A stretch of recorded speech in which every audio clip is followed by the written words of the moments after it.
Thank you so much, Brother David Elia, for the warm welcome on behalf of CWF. And I thank God and thank you for this opportunity to share the word of God in your midst this evening. ನಾನು David Elia ಅವರಿಗೆ ಅವರು ಕೊಟ್ಟ ಒಂದು ವಿಶೇಷವಾದ ಸ್ವಾಗತಕ್ಕಾಗಿ ವಂದನೆಗಳನ್ನು ಸಲ್ಲಿಸ್ತೇನೆ. ಅವರಿಗೆ ಮತ್ತು CWF ತಂಡಕ್ಕೆ ಮತ್ತು ಮುಖ್ಯವಾಗಿ ದೇವರಿಗೆ ಈ ಒಂದು ಅವಕಾಶವನ್ನು ನಮಗೆ ಅವಕಾಶ ಕೊಟ್ಟದಕ್ಕಾಗಿ ನಾನು ವಂದನೆಗಳನ್ನು ಸಲ್ಲಿಸುವಂತನಾಗಿದ್ದೇನೆ. I do praise God for this CWF ministry that has been going on for many years with very fruitful results and the hand of God's blessing on the lives of many young people who have grown up to be good witnesses and good servants of God. ಈ ಒಂದು CWF ಸೇವೆಗೋಸ್ಕರ ನಾನು ದೇವರಿಗೆ ಸ್ತೋತ್ರ ಸಲ್ಲಿಸ್ತೇನೆ. ಅನೇಕ ವರ್ಷಗಳಿಂದ ಹೀಗೆ ಯವನಸ್ಥರ ಮಧ್ಯದಲ್ಲಿ ಈ ಸೇವೆ ಮಾಡುತ್ತಾ ಬಂದಿದ್ದಾರೆ, ನಡೆಯುತ್ತಾ ಬಂದಿದೆ. ಅದರಿಂದ ಅನೇಕರು ಯವನಸ್ಥರು ಈಗ ದೊಡ್ಡ ದೊಡ್ಡ ಸೇವಕರಾಗಿ ದೇವರ ಸೇವೆಗಳನ್ನು ಮಾಡುವವರಾಗಿದ್ದಾರೆ. So this evening I'm going to share with you about 5 things that we ought to be doing in the light of the fact that we are eagerly awaiting the Savior from heaven. ಈ ಒಂದು ಸಾಯಂಕಾಲ ವೇಳೆಯಲ್ಲಿ ನಾನು 5 ವಿಷಯಗಳನ್ನು ನಿಮ್ಮ ಮುಂದೆ ನಾನು ಹೇಳಲು ಇಚ್ಛೆ ಪಡುತ್ತೇನೆ. ಆ 5 ವಿಷಯಗಳು ನಾವು ಕರ್ತನಾದ ಯೇಸು ಕ್ರಿಸ್ತನ ಬರುವಿಕೆಯನ್ನು ನಿರೀಕ್ಷಿಸುವಾಗ ನಾವು ಹೇಗೆ ಮಾಡಬೇಕು ಎಂಬುದೇ. Okay, so Alvin and we had semi-finals yesterday, so that is good. Today we both are doing the finals. ನಾನು ಮತ್ತು ಸಹೋದರ ಆಲ್ವಿನ್ ಅವರು ನಿನ್ನೆ ಒಂದು ಸೆಮಿಫೈನಲ್ ಅನ್ನು ಮಾಡಿದೆವು. ಈ ದಿವಸ ಒಂದು ಫೈನಲ್ ತಂಡ ಒಂದು ಪಂದ್ಯಕ್ಕೆ ನಾವು ಬಂದಿದ್ದೇವೆ. That's wonderful. It's good to see all your faces and you can all be happy and rejoice. That will also help me to preach better. ನಿಮ್ಮ ಒಂದು ಮುಖಗಳನ್ನು ನೋಡುವುದಕ್ಕೆ ನನಗೆ ಸಂತೋಷವಾಗಿದೆ. ಎಲ್ಲ ಒಂದು ಸಂತೋಷದ ಮುಖಗಳನ್ನು ನೋಡಿದಾಗ ನನಗೂ ಸಂತೋಷದಿಂದ ನಿಮ್ಮ ಮುಂದೆ ವಾಕ್ಯವನ್ನು ಹಂಚಿಕೊಳ್ಳುವುದು ಎಷ್ಟೋ ಸಂತೋಷವೇ. Some of you are looking very worried. I hope after the message you will be little more joyful. ಕೆಲವರು ತುಂಬಾ ಯೋಚನಾಸಕ್ತರಾಗಿದ್ದೀರಾ. ನಾನು ನೆನೆಸ್ತೇನೆ ಈ ಒಂದು ವಾಕ್ಯದ ಸಂದೇಶ ಆದ ಮೇಲೆ ಅವರೆಲ್ಲರೂ ಸಂತೋಷವಾಗಿರ್ತಾರೆ ಎಂದು. This is the day the Lord has made, so let us rejoice and be glad in it. ಈ ದಿನವು ಕರ್ತನೆ ಮಾಡಿದ ದಿನವಾಗಿದೆ, ಅದರಲ್ಲಿ ನಾವು ಸಂತೋಷದಿಂದ ಇರೋಣ. So first let's go to 2 Peter chapter 3 and verse 14. ಮೊದಲನೇದಾಗಿ ನಾವು 2 ಪೇತ್ರ 3ನೇ ಅಧ್ಯಾಯ 14ನೇ ವಚನಕ್ಕೆ ಹೋಗೋಣ. Therefore, beloved, looking forward to these things, be diligent to be found by him in peace, without spot and blameless. ಆದ ಕಾರಣ ಪ್ರಿಯರೇ, ನೀವು ಇವುಗಳನ್ನು ಎದುರು ನೋಡುವವರಾಗಿರುವುದರಿಂದ ಶಾಂತರಾಗಿದ್ದು ಆತನ ಎದುರಿನಲ್ಲಿ ನಿರ್ಮಲರಾಗಿಯೂ ನಿರ್ದೋಷಿಗಳಾಗಿಯೂ ಕಾಣಿಸಿಕೊಳ್ಳುವುದಕ್ಕೆ ಪ್ರಯಾಸ ಪಡಿರಿ. Okay, this evening our theme is that eagerly we await for the Savior from heaven. ಈ ಒಂದು ಸಂಜೆಯ ವೇಳೆಯ ನಮ್ಮ ವಿಷಯ ನಾವು ಕರ್ತನಿಗೋಸ್ಕರ ಬಹಳ ಆಸಕ್ತರಿಂದ ಕಾಯ್ದುಕೊಳ್ಳೋಣ. And as we eagerly wait for our Savior from heaven, the first thing we need to do, we need to be living for Christ. ನಾವು ಹೀಗೆ ಕರ್ತನಿಗೋಸ್ಕರ ನಾವು ಕಾಯುತ್ತಾ ಇರುವಾಗ ಮೊದಲನೆಯ ಸಂಗತಿ ನಾವು ಮಾಡಬೇಕಾದದ್ದು ದೇವರಿಗೋಸ್ಕರ ಅಥವಾ ಕ್ರಿಸ್ತನಿಗೋಸ್ಕರ ಜೀವಿಸುವುದು. We are looking forward to the glorious appearing of Christ. ನಾವು ದೇವರ ಒಂದು ಅದ್ಭುತ ಬರೋಣಕ್ಕಾಗಿ ಆತನ ಪ್ರತ್ಯಕ್ಷತೆಗಾಗಿ ಕಾಯುತ್ತಾ ಇದ್ದೇವೆ. We are approaching the day of God's judgment. ನಾವು ದೇವರ ಒಂದು ನ್ಯಾಯಸ್ಥಾನದ ಅಥವಾ ನ್ಯಾಯಾಧೀಶ ಆ ಒಂದು ದಿನಕ್ಕಾಗಿ ಕಾಯುತ್ತಾ ಇದ್ದೇವೆ. We are also coming closer to the time when the heavens will melt with fervent heat. ನಾವು ಹೀಗೆ ಆ ಆಕಾಶಗಳು ಅದು ಒಂದು ಕರಗಿ ಹೋಗುವ ಒಂದು ದಿನಕ್ಕಾಗಿ ಕಾಯ್ತಾ ಇದ್ದೇವೆ. The earth and all the works will be burnt up. ಭೂಮಿಯು ಮತ್ತು ಅದರ ವಸ್ತುಗಳು ಸುಟ್ಟು ಹೋಗುತ್ತವೆ. And Peter is just telling us in the previous verse that we are looking for a new heavens and new earth where there will be righteousness. ಈ ಪೇತ್ರನು ಒಂದು ಅದರ ಹಿಂದಿನ ವಚನದಲ್ಲಿ ಹೀಗೆ ಹೇಳುತ್ತಾನೆ, ಒಂದು ನೂತನ ಆಕಾಶ ಮಂಡಲವನ್ನು ನೂತನ ಭೂಮಂಡಲಗಳನ್ನು ನಾವು ಎದುರು ನೋಡುತ್ತಿದ್ದೇವೆಂದು. So we should be a people who are living for Christ day by day. ನಾವು ದೇವರಿಗೋಸ್ಕರ ಅಥವಾ ಕ್ರಿಸ್ತನಿಗೋಸ್ಕರ ಪ್ರತಿದಿನ ಜೀವಿಸುವವರಾಗಿರಬೇಕು. As we live for Christ in this world, we must live in peace. ನಾವು ಹೀಗೆ ಕ್ರಿಸ್ತನಿಗೋಸ್ಕರ ಈ ಒಂದು ಲೋಕದಲ್ಲಿ ಜೀವಿಸುವಾಗ ನಾವು ಶಾಂತಿಯಿಂದ ಇರಬೇಕು. We put away all those things which God hates and awakens the holy wrath of God. ನಾವು ಆತನು ಅಸಹ್ಯ ಪಡುವ ಕಾರ್ಯಗಳನ್ನು ಬಿಟ್ಟು ಆತನು ಕೋಪಗೊಳಿಸುವ ಕಾರ್ಯಗಳನ್ನು ಬಿಟ್ಟು ಬೇರೆ ಕಾರ್ಯಗಳನ್ನು ಮಾಡಬೇಕು. We live spotlessly. ನಾವು ಯಾವುದೇ ಒಂದು ಸ್ಪಾಟ್ ಇಲ್ಲದೆ ನಾವು ಜೀವಿಸಬೇಕು, ಯಾವುದೇ ಒಂದು ದೋಷವಿಲ್ಲದೆ ಜೀವಿಸಬೇಕು. In James chapter 1 and verse 27, ಯಾಕೋಬನು ಬರೆದ ಪತ್ರಿಕೆ 1 ಮತ್ತು 27, pure and undefiled religion before God the Father is this, to visit orphans and widows in their trouble, and to keep yourself unspotted from the world. ಸಂಕಟದಲ್ಲಿ ಬಿದ್ದ ದಿಕ್ಕಿಲ್ಲದವರನ್ನು ವಿಧವೆಯರನ್ನು ಪರಾಮರಿಸಿ ತನಗೆ ಪ್ರಪಂಚದ ದೋಷವು ಹತ್ತದಂತೆ ನೋಡಿಕೊಂಡಿರುವುದೇ ತಂದೆಯಾದ ದೇವರ ಸನ್ನಿಧಾನದಲ್ಲಿ ಶುದ್ಧವೂ ನಿರ್ಮಲವೂ ಆಗಿರುವ ಭಕ್ತಿ. So as God's people, this world can easily leave black marks and spots upon our life. ಈ ಒಂದು ಲೋಕದಲ್ಲಿ ನಮಗೆ ದೇವರ ಮಕ್ಕಳಾಗಿರುವಾಗ ಕಪ್ಪು ಕಲೆಗಳು ಮತ್ತೆ ದೋಷಗಳು ಅದು ಹತ್ತುತ್ತವೆ. In Romans chapter 12 and verse 2, Apostle Paul says, don't be conformed to this world. ರೋಮಾಪುರದವರು ಬರೆದ ಪತ್ರಿಕೆ 12ನೇ ಒಂದು ಅಧ್ಯಾಯದಲ್ಲಿ ಪೌಲನು ಹೇಳುತ್ತಾನೆ, ಈ ಲೋಕಕ್ಕೆ ನೀವು ಸಂಬಂಧ ಪಡಬೇಡಿರಿ ಎಂದು. But be transformed by the renewing of your mind. ನೀವು ಹೀಗೆ ನಿಮ್ಮ ಯೋಚನೆಗಳಿಂದ ಬದಲಾಯಿಸಲ್ಪಟ್ಟು ದೇವರ ಕ್ರಿಸ್ತನವರಾಗಿರಿ ಎಂದು ಹೇಳುತ್ತಾನೆ. Don't let the world squeeze you into its mold and into its shape. ಲೋಕವು ನಿಮ್ಮನ್ನು ಹೀಗೆ ಆ ಒಂದು ಲೋಕದ ಸ್ಥಿತಿಗೆ ನಿಮ್ಮನ್ನು ಕರೆದುಕೊಂಡು ಹೋಗುವುದಕ್ಕೆ ಬಿಡಬೇಡಿರಿ ಎಂದು ಹೇಳುತ್ತಾನೆ. So as we live for the Lord, we should live spotlessly. ನಾವು ಹೀಗೆ ಕ್ರಿಸ್ತನಿಗೋಸ್ಕರ ನಾವು ಜೀವಿಸುವಾಗ ನಾವು ದೋಷವಿಲ್ಲದವರಾಗಿ ಜೀವಿಸಬೇಕು. We should not allow this world system to put its mark upon our lives, because we've been sanctified and dedicated to God. ನಾವು ನಮ್ಮ ಒಂದು ಜೀವಿತಗಳನ್ನು ಈ ಲೋಕದ ಜೀವಿತದಂತೆ ದೋಷ ಹತ್ತಿಸಿಕೊಳ್ಳದೆ, ಯಾಕಂದ್ರೆ ನಾವು ಕ್ರಿಸ್ತನಿಂದ ನಾವು ಆಶೀರ್ವದಿಸಲ್ಪಟ್ಟವರಾಗಿರುವುದಾದ ಆ ರೀತಿಯಲ್ಲಿ ನಾವು ನಡೆಯಬೇಕಾಗಿದೆ. And then Peter also says we live blamelessly. ಹಾಗೆ ಪೇತ್ರನು ಹೇಳ್ತಾನೆ ನಾವು ದೋಷವಿಲ್ಲದವರಾಗಿ ನಡೆಯಬೇಕು. We read in Daniel chapter 6 and verse 4. ನಾವು ಈಗ ದಾನಿಯೇಲ 4ನೇ ಅಧ್ಯಾಯ 6ನೇ ಅಧ್ಯಾಯ 4ನೇ ವಚನದಲ್ಲಿ ಹೀಗೆ ನೋಡ್ತೇವೆ. So the governors and administrators sought to find some charge against Daniel concerning the kingdom, but they could not find any charge or fault, because he was faithful. There was no error and no fault found in him. Daniel 6 and 4. Okay, ಹೀಗಿರಲು ಮುಖ್ಯಾಧಿಕಾರಿಗಳು ದೇಶಾಧಿಪತಿಗಳು ರಾಜ್ಯಭಾರದ ವಿಷಯವಾಗಿ ದಾನಿಯೇಲನ ಮೇಲೆ ತಪ್ಪು ಹೊರಿಸುವುದಕ್ಕೆ ಸಂದರ್ಭ ಹುಡುಕುತ್ತಿದ್ದರು. ಆದರೆ ತಪ್ಪು ಹೊರಿಸುವ ಯಾವ ಸಂದರ್ಭವನ್ನು ಯಾವ ತಪ್ಪನ್ನು ಕಾಣಲಾರದೆ ಹೋದರು. ಆತನು ನಂಬಿಗಸ್ತನೇ ಆಗಿದ್ದನು, ಅವನಲ್ಲಿ ಆಲಸ್ಯವಾಗಲಿ ಅಕ್ರಮವಾಗಲಿ ಸಿಕ್ಕಲಿಲ್ಲ. So they were looking very carefully. They were looking through a microscope and examining Daniel's life. But as a man of God, they could not find any fault in him. What a wonderful example for us. ಅಲ್ಲಿ ಅವರು ದೇಶಾಧಿಪತಿಗಳು ಅವನನ್ನು ಸೂಕ್ಷ್ಮ ರೀತಿಯಲ್ಲಿ ಪರೀಕ್ಷಿಸುತ್ತಿದ್ದರು, ಆದರೆ ಅವನಲ್ಲಿ ಯಾವ ತಪ್ಪುಗಳು ಕಾಣಿಸಲಿಲ್ಲ, ಯಾಕಂದ್ರೆ ಅವನು ನಂಬಿಗಸ್ತನಾಗಿದ್ದನು. So when we live blamelessly, it is a great challenge. But when we do live without fault or error, it is a great and mighty witness for God in this world. ನಾವು ಹೀಗೆ ತಪ್ಪಿಲ್ಲದೆ ನಡೆಯುವುದು ಎಷ್ಟೋ ಒಂದು ಅದ್ಭುತವಾಗಿದೆ. ಅದರ ಜೊತೆಯಲ್ಲಿ ಆಲಸ್ಯವಾಗಲಿ ಅಕ್ರಮವಾಗಲಿ ಇಲ್ಲದಿದ್ದರೆ ನಾವು ಇನ್ನೂ ಎಷ್ಟೋ ರೀತಿಯಲ್ಲಿ ದೇವರಿಗೆ ಸಾಕ್ಷಿಗಳಾಗಿ ನಡೆಯುತ್ತೇವೆ. We see the Samuel, he came to the end of his life. ಸಮುವೇಲನು ನಾವು ಅವನ ಜೀವಿತದ ಅಂತ್ಯವನ್ನು ನೋಡುವಾಗ he gathers all the people together.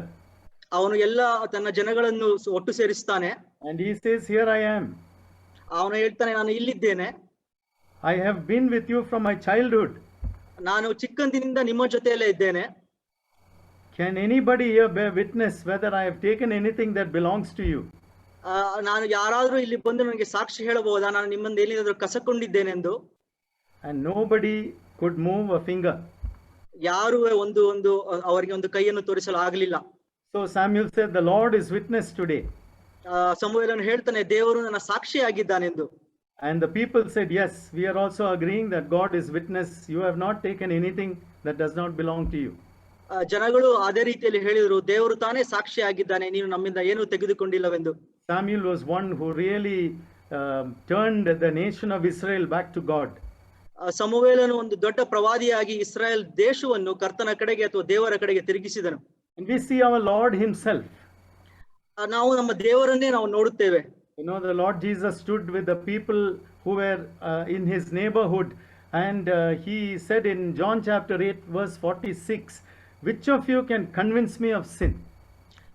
ಕರ್ತನಾದ ಯೇಸು ಕ್ರಿಸ್ತನು ಯೋಹಾನ 8:47 ಹೀಗೆ ಹೇಳಿದನು, ಯಾರು ನಿಮ್ಮಲ್ಲಿ ನನ್ನನ್ನು ಪಾಪಕ್ಕೆ ಸಿಕ್ಕಿಸ್ತೀರಾ ಎಂದು.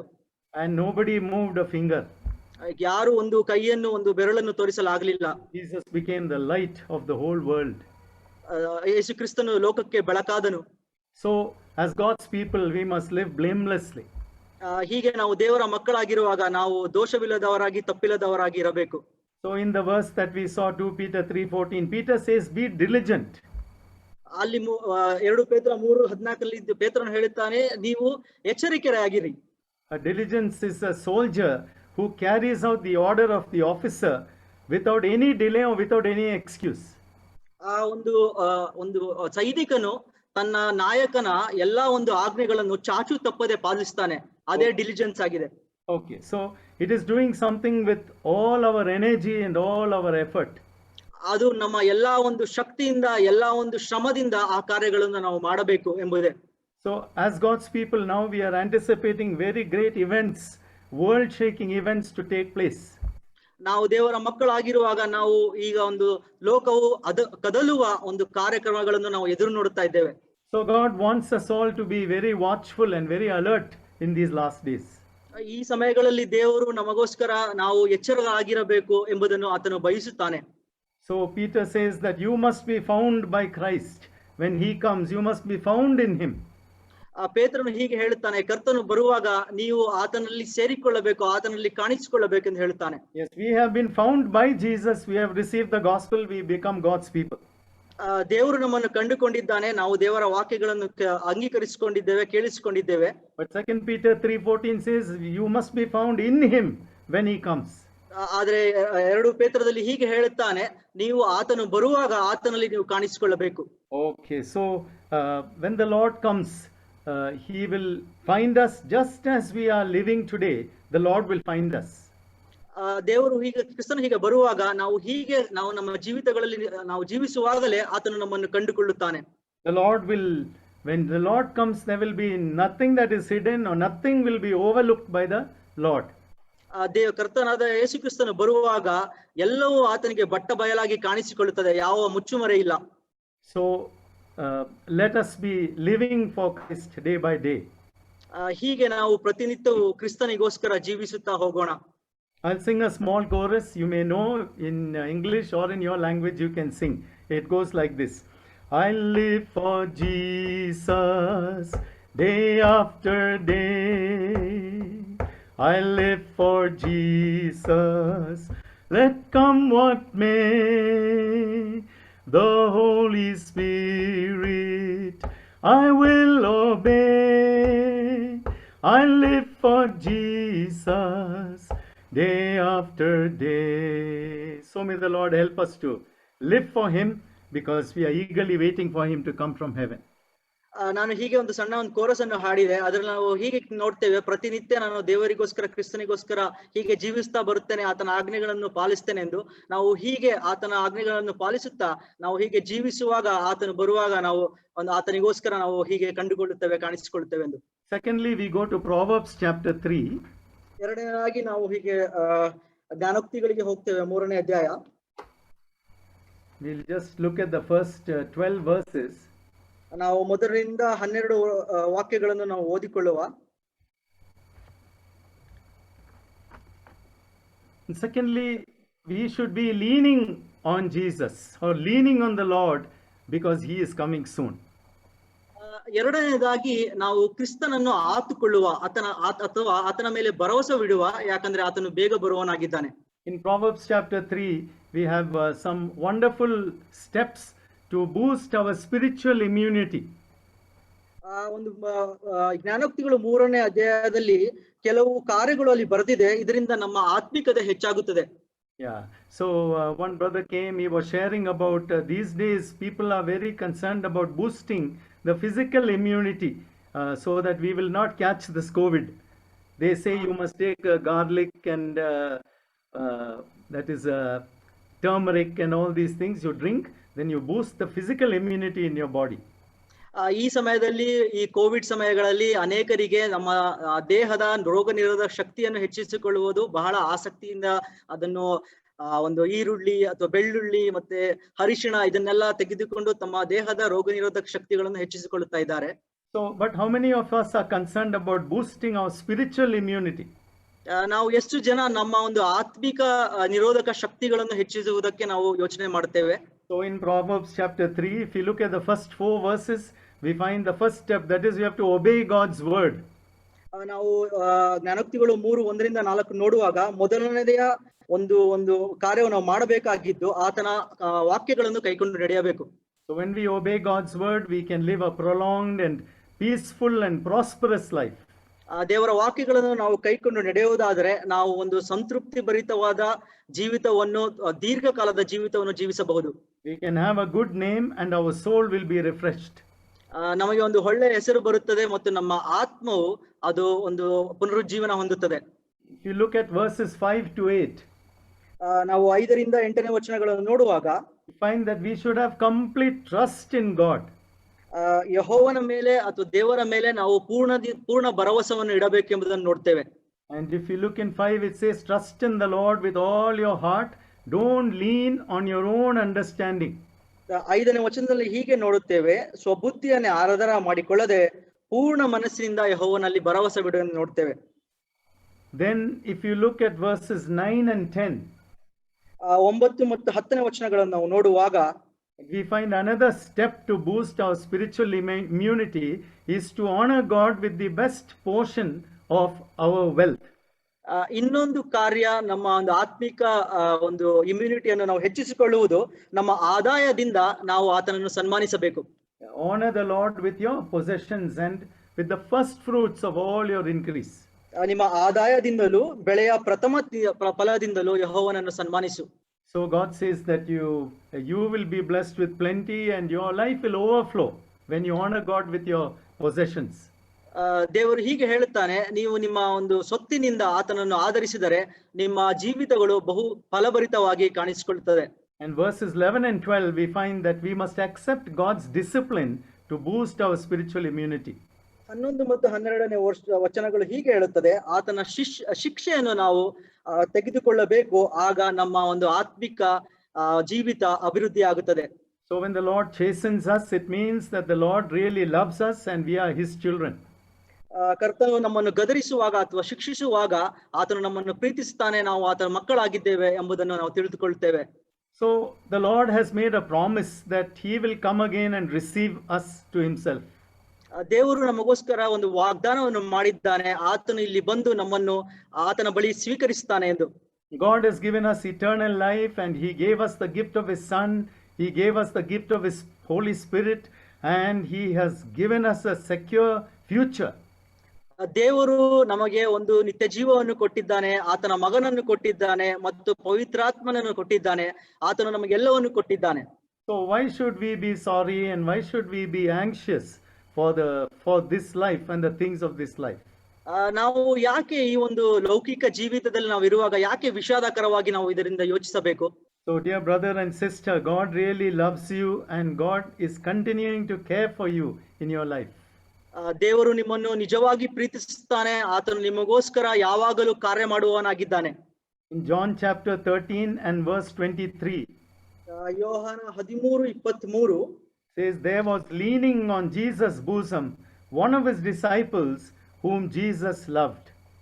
ಅಲ್ಲಿ ನೋಡ್ತೇವೆ, ಶಿಷ್ಯರೊಳಗೆ ಯೇಸುವಿಗೆ ಪ್ರಿಯನಾಗಿದ್ದ ಒಬ್ಬನು ಆತನ ಎದೆಯ ಹತ್ತಿರ ಒರಗಿಕೊಂಡನು. Okay, we find here John the disciple or John the apostle, he was leaning on the bosom of Jesus. ಇಲ್ಲಿ ನಾವು ನೋಡ್ತೇವೆ, ಯೋಹಾನನ ಪ್ರಿಯನಾದ ಶಿಷ್ಯನಾದ ಯೋಹಾನನು ಯೇಸುವಿನ ಎದೆಗೆ ಭೌತಿಕವಾಗಿ ಒರಗಿಕೊಂಡನು. He had a very peculiar honor and a special position of proximity and closeness to the Lord. ಆತನಿಗೆ ಒಂದು ಒಳ್ಳೆಯ ಒಂದು ಅವಕಾಶ ಕೊಡಲ್ಪಟ್ಟಿತು, ಆತನು ಯೇಸುವಿನ ಬಹಳ ಪ್ರಿಯನಾದ ಶಿಷ್ಯನಾಗಿದ್ದನು. So John was given a very privileged place, so close to the Savior. He could lean on him and he could hear the heartbeat of Jesus. ಅವನಿಗೆ ಒಂದು ಅದ್ಭುತವಾದ ಅವಕಾಶ ಕೊಡಲ್ಪಟ್ಟಿತು, ಆತನು ಪ್ರಿಯನಾದ ಶಿಷ್ಯನಾಗಿದ್ದರಿಂದ ಆತನು ಯೇಸುವಿನ ಎದೆಗೆ ಒರಗಿಕೊಂಡು ಆತನ ಎದೆಯ ಬಡಿತಗಳನ್ನು ಕೇಳುವವನಾಗಿದ್ದನು. So John, he is not only the disciple whom Jesus loved, John is the disciple who loved Jesus. ಇದು ಯೋಹಾನನು ಕೇವಲ ಯೇಸು ಮಾತ್ರ ಅವನನ್ನು ಪ್ರೀತಿಸಲಿಲ್ಲ, ಆದರೆ ಯೋಹಾನನು ಯೇಸುವನ್ನು ಪ್ರೀತಿಸ್ತಾ ಇದ್ದನು. So this love was growing stronger and stronger, and it reached a great climax at the cross where our Lord was crucified. ಈ ಒಂದು ಪ್ರೀತಿ ದೊಡ್ಡದಾಗಿ ಬೆಳೆಯುತ್ತಾ ಆ ಒಂದು ಯೇಸು ಕ್ರಿಸ್ತನ ಕ್ರೂಜೆಯ ಮರಣದಲ್ಲಿ ಒಂದು ಪರಿಪೂರ್ಣತೆಗೆ ಬಂದಿತ್ತು. So the Lord looked at Mary and said, "Here is your son." He looked at John and said, "Here is your mother. Please take care of my mother." ಯೇಸು ಕ್ರಿಸ್ತನು ಆ ಒಂದು ಕ್ರೂಜೆಯ ಮೇಲಿಂದ ಹೀಗೆ ಹೇಳಿದನು, ಇವನು ನಿನ್ನ ಮಗನು, ಇವರು ನಿನ್ನ ತಾಯಿ ಎಂದು ಹೇಳಿ ಮರಿಯಳಿಗೆ ಮತ್ತು ಯೋಹಾನನಿಗೆ ಆ ಒಂದು ಮಾತುಗಳನ್ನು ಕ್ರೂಜೆಯ ಮರಣವನ್ನು ಮಾಡುವಾಗ ಹೇಳಿದನು. So when we also start leaning on the Lord and really putting our weight and our burden on him and really loving him, it brings a lot of confidence into our life. ನಾವು ಹೀಗೆ ಕ್ರಿಸ್ತನನ್ನು ಆತುಕೊಳ್ಳುವಾಗ, ಆತನ ಮೇಲೆ ಭರವಸೆ ಇಡುವಾಗ ನಮ್ಮ ಜೀವಿತದಲ್ಲಿ ಅನೇಕ ಬಾರಿ ನಮಗೆ ಧೈರ್ಯಗಳು ಸಿಕ್ಕುತ್ತವೆ. We are so close and so connected to the Lord that nothing will separate us from his love. ನಾವು ಕ್ರಿಸ್ತನನ್ನು ಹೀಗೆ ಆತುಕೊಂಡಿರುವಾಗ ನಮ್ಮನ್ನು ಆತನಿಂದ ಬೇರ್ಪಡಿಸುವುದು ಸಾಧ್ಯವೇ ಇಲ್ಲ. So in Romans chapter 8 and 39 says, ರೋಮಾಪುರ 8:39 ಹೀಗೆ ಹೇಳುತ್ತದೆ, "No height, no depth, nor any created thing shall be able to separate us from the love of God, which is in Christ Jesus our Lord." ಅದು ಹೀಗೆ ಹೇಳುತ್ತದೆ, ಮೇಲಣ ಸಂಗತಿಗಳಾಗಲಿ ಕೆಳಗಣ ಲೋಕಗಳಾಗಲಿ ಯಾವುದೂ ಸಹ ಕ್ರಿಸ್ತನಲ್ಲಿ ತೋರಿ ಬಂದ ದೇವರ ಪ್ರೀತಿಯಿಂದ ನಮ್ಮನ್ನು ಅಗಲಿಸಲಾರದು ಎಂದು ಹೇಳುತ್ತದೆ. So we can be very sure that nothing is going to separate us from the love of God. ನಮಗೆ ಈಗ ಗೊತ್ತಾಗಿದೆ, ನಮ್ಮನ್ನು ಕ್ರಿಸ್ತನ ಪ್ರೀತಿಯಿಂದ ಯಾವುದು ಬೇರ್ಪಡಿಸುವುದಿಲ್ಲವೆಂದು. As we lean on the Lord and depend on him, we receive his sympathy and his strength day by day. ನಾವು ಹೀಗೆ ಆತನನ್ನು ಆತುಕೊಂಡು ಆತನಲ್ಲಿ ಭರವಸೆ ಬಿಡುವಾಗ ಅವನ ಕರುಣೆಯು ನಮಗೆ ಪ್ರತಿ ದಿವಸ ದೊರೆಯುತ್ತದೆ. To face our trials and to face our temptation, ನಮ್ಮ ಶೋಧನೆಗಳನ್ನು, ನಮ್ಮ ಎಲ್ಲಾ ರೀತಿಯ ಕಷ್ಟಗಳನ್ನು ಎದುರಿಸಲು, to take care of all the cares of our life and the infirmities and weaknesses, the Lord gives us sympathy and concern. ನಮ್ಮ ಎಲ್ಲಾ ರೀತಿಯ ಕಷ್ಟಗಳನ್ನು, ನಮ್ಮ ಎಲ್ಲಾ ರೀತಿಯ ತೊಂದರೆಗಳನ್ನು ಎದುರಿಸಲು ದೇವರು ಕರುಣೆಯನ್ನು ಒಂದು ಬಲವನ್ನು ಕೊಡುವವನಾಗಿದ್ದಾನೆ. That's why we read in Hebrews 4:15 that we do not have a high priest who cannot sympathize with us in our weaknesses, but in all points he was tempted just like we are, yet without sin. ಹಿಬ್ರಿಯ 4:14 ನಾವು ಹೀಗೆ ನೋಡ್ತೇವೆ, ಕ್ರಿಸ್ತನ ಒಂದು ಮಹಾಯಾಜಕನು, ಆತನು ಎಲ್ಲಾ ರೀತಿಯಲ್ಲಿ ನಮ್ಮ ರೀತಿಯಲ್ಲೇ ಅವನು ಶೋಧನೆಗೆ ಒಳಗಾಗಿ ಅವನು ಶೋಧನೆಗಳನ್ನು ಜಯಿಸಿ ಬಂದನು ಎಂದು ಹೇಳ್ತಾರೆ. So let us be those who really lean on the Lord, who put our full weight on the Lord, who really hear the heartbeat of the Lord, who we can almost feel the blood that flowed from his heart for our salvation. ನಾವು ಹೀಗೆ ಆತನನ್ನು ಆತುಕೊಳ್ಳುವ, ನಾವು ಹೀಗೆ ಆತುಕೊಂಡಾಗ ಆತನ ಎದೆ ಬಡಿತವನ್ನು ಕೇಳಿಸಿಕೊಳ್ಳುವ, ಅದೇ ರೀತಿಯಲ್ಲಿ ಆತನ ದೇಹದಿಂದ ಸುರಿದ ರಕ್ತಗಳು ನಮಗೆ ನಮ್ಮ ಜೊತೆಯಲ್ಲಿ ಅದು ಹೋಗುವ ಹಾಗೆ ನಾವು ಆತನನ್ನು ಆತುಕೊಂಡು ಜೀವಿಸುವ. Let us think again today how great is his love for us. ನಾವು ಈ ದಿವಸ ಯೋಚನೆ ಮಾಡುವ ಆತನ ಪ್ರೀತಿ ನಮ್ಮ ಮೇಲೆ ಎಷ್ಟು ದೊಡ್ಡದಾಗಿದೆ ಎಂದು. What a generous sacrifice he made. He gave his life, he gave himself for you and for me. ಒಂದು ದೊಡ್ಡ ಬಲಿದಾನವನ್ನು ಆತನು ಮಾಡಿದನು, ನಮಗೋಸ್ಕರ ತನ್ನ ದೇಹವನ್ನು, ತನ್ನ ಜೀವಿತವನ್ನು ಎಲ್ಲವನ್ನು ಕೊಟ್ಟಿಬಿಟ್ಟನು. He blessed us with the unsearchable riches of Christ. ಆತನು ಕ್ರಿಸ್ತನ ಮುಖಾಂತರ ನಮಗೆ ದೊಡ್ಡ ಆಶೀರ್ವಾದಗಳನ್ನು ಕೊಟ್ಟನು. So may the Lord help us as we are waiting for his coming to lean on the Lord, put our whole weight and burden on the Lord. In Psalm 55 and 22 it says, "Cast your burden on the Lord, he will sustain you." ಕೀರ್ತನ 22 ಹೇಳುವ ಹಾಗೆ ನಿಮ್ಮ ಚಿಂತಾ ಭಾರವನ್ನು ಆತನ ಮೇಲೆ ಹಾಕಿರಿ, ಆತನು ನಿಮ್ಮನ್ನು ಕಾಯುವನು ಎಂದು ಹೇಳುವ ಹಾಗೆ ನಾವು ಕ್ರಿಸ್ತನ ಬರುವಿಕೆಯನ್ನು ನಾವು ಹೀಗೆ ಕಾಯ್ದು ನೋಡ್ತಾ ಇರುವಾಗ ನಾವು ಈ ರೀತಿಯಲ್ಲಿ ಆತನನ್ನು ಆತುಕೊಂಡು ಬದುಕುವ. So we have to learn to lean on Jesus. ನಾವು ಹೀಗೆ ಆತನನ್ನು ಆತುಕೊಂಡು ಬದುಕುವುದನ್ನು ಕಲಿಯುವ. There's a chorus, I'll just sing a simple chorus. Learning to lean, I'm learning to lean on Jesus, finding more power than I'd ever dreamed. I'm learning learning to lean on Jesus. ನಾವು ಈ ಒಂದು chorus ನಲ್ಲಿ ಹೀಗೆ ಕಲಿತೇವೆ, ನಾನು ಹೀಗೆ ಆತನನ್ನು ಆತುಕೊಳ್ಳುವುದನ್ನು ಕಲಿಯುತ್ತಾ ಬರ್ತಾ ಇದ್ದೇನೆ, ಹೀಗೆ ಆತನನ್ನು ಆತುಕೊಂಡು ನಾನು ಬದುಕುತ್ತೇನೆ ಎಂದು ನಾವು ಕಲಿತುಕೊಳ್ಳುವ. Okay. Thirdly, let's go to 1 Peter chapter 1 and verse 8. ಮೂರನೇದಾಗಿ ಮೊದಲನೇ ಪೇತ್ರ 1:8 ನಾವು ತಿರುಗಿಸೋಣ. As we are eagerly waiting for the Lord, we should be loving him more and more. ನಾವು ಹೀಗೆ ಆತನನ್ನು ಕಾಯುತ್ತಾ ಇರುವಾಗ ನಾವು ಆತನನ್ನು ಪ್ರೀತಿಸಬೇಕು. 1 Peter 1:8, Christ, whom having not seen you love, though now you do not see him, yet believing, you rejoice with joy unspeakable and full of glory. ಮೊದಲನೇ ಪೇತ್ರ 1:8, ನೀವು ಆತನನ್ನು ಕಣ್ಣಾರೆ ನೋಡಲಿಲ್ಲವಾದರೂ ಆತನನ್ನು ಪ್ರೀತಿಸುತ್ತೀರಿ, ನೀವು ಈಗ ಆತನನ್ನು ಕಾಣದಿದ್ದರೂ ಆತನಲ್ಲಿ ನಂಬಿಕೆ ಇಟ್ಟು ನಿಮ್ಮ ನಂಬಿಕೆಯ ಅಂತ್ಯಫಲವಾಗಿರುವ ಆತ್ಮ ರಕ್ಷಣೆಯನ್ನು ಹೊಂದುವವರಾಗಿ ಹೇಳಲು ಅಶಕ್ತವಾದಂತಹ ಪ್ರಭಾವವುಳ್ಳ ಸಂತೋಷದಿಂದ ಹರ್ಷಿಸುತ್ತೀರಿ. So we are those who love the Lord Jesus, and we love him because he first loved us. ನಾವು ಯೇಸು ಕ್ರಿಸ್ತನನ್ನು ನಾವು ಯಾಕೆ ಪ್ರೀತಿಸ್ತೀವಿ ಅಂದ್ರೆ ಆತನು ನಮ್ಮನ್ನು ಮೊದಲನೇದಾಗಿ ಪ್ರೀತಿಸಿದನು. So in the olden days there was a marriage custom. ಹಳೆಯ ಕಾಲದಲ್ಲಿ ಒಂದು ಮದುವೆಯ ಒಂದು ಸಂಪ್ರದಾಯವಿತ್ತು. There used to be a kind of a middleman. ಅದರಲ್ಲಿ ಒಂದು ಮಧ್ಯವರ್ತಿಗಳು ಇರ್ತಾ ಇದ್ರು. So the middleman will first go to the potential young man and he will tell her about the potential bride. ಈ ಒಂದು ಮಧ್ಯವರ್ತಿಗಳು ಆ ಒಂದು ವರನ ಹತ್ರ ಹೋಗಿ ಒಂದು ವಧುವಿನ ಬಗ್ಗೆ ಹೇಳುತ್ತಾ ಇದ್ರು. So he will go to the young man and he will tell that woman, she is very beautiful, she is from a good family, she is a very nice girl, and she is very educated and she is very smart. So he will tell a lot of good things to the young man about the young woman. ಈ ಮಧ್ಯವರ್ತಿಗಳು ಆ ಯವನಸ್ಥರ ಹತ್ತಿರ ಹೋಗಿ ಇಲ್ಲಿ ಒಂದು ಯವನಸ್ಥೆ ಇದ್ದಾಳೆ, ಅವಳು ಚೆನ್ನಾಗಿ ಓದಿದ್ದಾಳೆ, ನೋಡುವುದಕ್ಕೆ ಚೆನ್ನಾಗಿದ್ದಾರೆ, ಒಂದು ಒಳ್ಳೆಯ ಕುಟುಂಬದಿಂದ ಬಂದಿದ್ದಾರೆ ಎಂದು ಒಂದು ಒಳ್ಳೆಯ ಕಾರ್ಯಗಳನ್ನು ಒಳ್ಳೆಯ ವಿಚಾರಗಳನ್ನು ಹೇಳ್ತಾ ಇದ್ರು. Then the same man will go to the young woman. ಅದೇ ಒಂದು ಮಧ್ಯವರ್ತಿಗಳು ಈ ಯವನಸ್ಥೆ ಹತ್ರ ಹೋಗ್ತಾರೆ. And he will praise the young man to that young woman. ಆ ಒಂದು ಯವನಸ್ಥನನ್ನು ಇಲ್ಲಿ ಹೊಗಳುತ್ತಾರೆ ಅವನ ಯವನಸ್ಥೆಯ ಹತ್ತಿರ. And he will tell that young girl, this young man is very handsome, very wealthy, and he is a good name in society. He will tell many good things to that young woman about this young man.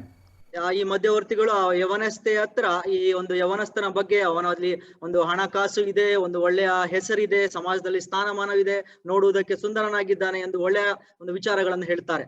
So after he finishes talking to this young man and young woman, in their hearts there is a very deep desire. Oh, this young man, I think he should be my husband, or this young woman, I think she will be very good to become my wife. ಈ ಒಂದು ಕಾರ್ಯಗಳು, ಈ ಒಂದು ವಿಚಾರಗಳನ್ನು ತಿಳಿದುಕೊಂಡಾದ ಮೇಲೆ ಇಬ್ಬರಲ್ಲಿ ಒಂದು ಆಶೆ ಹುಟ್ಟುತ್ತದೆ. ಇವರನ್ನೇ ನಾನು ಮದುವೆ ಆದ್ರೆ ಒಂದು ಒಳ್ಳೆಯ ಹೆಂಡತಿ ಆಗ್ತಾರೆ, ಇವರನ್ನು ನಾನು ಮದುವೆ ಆದ್ರೆ ಒಂದು ಒಳ್ಳೆಯ ಗಂಡನ ಆಗ್ತಾರೆ ಎಂದು ಒಂದು ಆಶೆ ಹುಟ್ಟುತ್ತದೆ. So today the Holy Spirit of God is moving all over the world, and he is glorifying and magnifying Jesus Christ to the peoples of the world and telling him that he is the Son of God, he is the glorious one, and he is creating in our heart a desire for our heavenly bridegroom to come, so that we who are the bride will be united to him forever in the marriage of the Lamb. ಈ ಒಂದು ಕಾಲದಲ್ಲಿ, ಈ ಒಂದು ಕಾಲಮಾನಗಳಲ್ಲಿ ಒಂದು ಪವಿತ್ರಾತ್ಮನು ಹೀಗೆ ಕರ್ತನಾದ ಯೇಸು ಕ್ರಿಸ್ತನನ್ನು ಹೊಗಳುತ್ತಾ ಎಲ್ಲಾ ಕಡೆಗಳಲ್ಲಿ ಆತನನ್ನು ಒಂದು ದೊಡ್ಡದಾಗಿ ಹೊಗಳುತ್ತಾ ಇರುವಾಗ ನಮ್ಮಲ್ಲಿಯೂ ಒಂದು ಆಶೆ ಹುಟ್ಟುತ್ತದೆ, ಒಂದು ಕರ್ತನಾದ ಯೇಸು ಕ್ರಿಸ್ತನಾದ ಮದಲಿಂಗನನ್ನು ಎದುರು ನೋಡುವುದಕ್ಕೆ. How many of you want Jesus Christ to be your heavenly bridegroom? I'm sure that all of us will raise the hand. Many people are raising. Praise God. Yes, he is really worthy, the only one worthy to be our heavenly bridegroom. ಎಷ್ಟು ಜನರಿಗೆ ಕರ್ತನಾದ ಯೇಸು ಕ್ರಿಸ್ತನು ನಮ್ಮ ಮದಲಿಂಗನಾಗಬೇಕು ಎಂಬುದನ್ನು ಬಯಸ್ತೀರಾ? ಅನೇಕರು ಈ ಸಮಯದಲ್ಲಿ ಒಂದು ತಮ್ಮ ಕೈಗಳನ್ನು ಎತ್ತುತ್ತಾ ಇದ್ದಾರೆ. ದೇವರ ನಾಮಕ್ಕೆ ಸ್ತೋತ್ರವಾಗಲಿ. ನಮ್ಮೆಲ್ಲರಿಗೂ ಕರ್ತನಾದ ಯೇಸು ಕ್ರಿಸ್ತನೇ ಆ ಒಂದು ದೊಡ್ಡ ಮದಲಿಂಗನಾಗಿ ಬರುವವನಾಗಿದ್ದಾನೆ. So we have not seen Jesus Christ with eyes of flesh. ನಾವು ಯೇಸುವನ್ನು ನಿಜವಾಗಿ ನೋಡಿಲ್ಲ ನಮ್ಮ ಕಣ್ಣಿನಿಂದ. Not even a glimpse. We have not even had a glimpse of him. ನಾವು ಆತನನ್ನು ಒಂದು ತೆರೆಮರೆಯಲ್ಲೂ ನೋಡಿಲ್ಲ. But yet we believe in him. ಆದರೂ ನಾವು ಆತನನ್ನು ನಂಬುತ್ತೇವೆ. John chapter 20 and verse 29. ಯೋಹಾನ 20:29. John 20 and verse 29, Jesus said to Thomas, Thomas, because you have seen me, you have believed. Blessed are those who have not seen and yet have believed. ಅಲ್ಲಿ ತೋಮನಿಗೆ ಯೇಸು ಕ್ರಿಸ್ತನು ಹೇಳ್ತಾನೆ, ನೀನು ನೋಡಿದರಿಂದ ನಂಬಿದ್ದೀಯಾ, ಆದರೆ ನೋಡದೆ ನಂಬುವವರು ಧನ್ಯರು ಎಂದು. Even though we have not seen Jesus, we really love him. We know he loved us because he gave his life for us on that cross. ನಾವು ಯೇಸು ಕ್ರಿಸ್ತನನ್ನು ನೋಡದಿದ್ದರೂ ನಾವು ಆತನ ನಂಬ್ತೇವೆ, ಆತನನ್ನು ಪ್ರೀತಿಸ್ತೇವೆ, ಯಾಕಂದ್ರೆ ಆತನು ನಮಗೋಸ್ಕರ ಕ್ರೂಜೆಯಲ್ಲಿ ತನ್ನ ಪ್ರಾಣವನ್ನು ಕೊಟ್ಟನು. Today we want to love the Lord, not a superficial love. ನಾವು ಈ ದಿವಸ ಕರ್ತನನ್ನು ಪ್ರೀತಿಸಬೇಕು, ಹೀಗೆ ಮೇಲಿಂದ ಮೇಲೆ ಪ್ರೀತಿಸುವುದಲ್ಲ. We want to really love the Lord, not just some emotional excitement. ನಾವು ಆತನನ್ನು ನಿಜವಾಗಿ ಪ್ರೀತಿಸಬೇಕು, ಹೀಗೆ ಒಂದು ನಮ್ಮ ಒಂದು ಎಮೋಷನಲ್ ಆಗಿ ಪ್ರೀತಿಸುವುದಲ್ಲ. It's not some kind of sentimental feeling that we have. ನಮಗೆ ಹೀಗೆ ಒಂದು ಭಾವನೆಗಳು ಬಂದಿರೋದ್ರಿಂದ ಪ್ರೀತಿಸುವುದಲ್ಲ.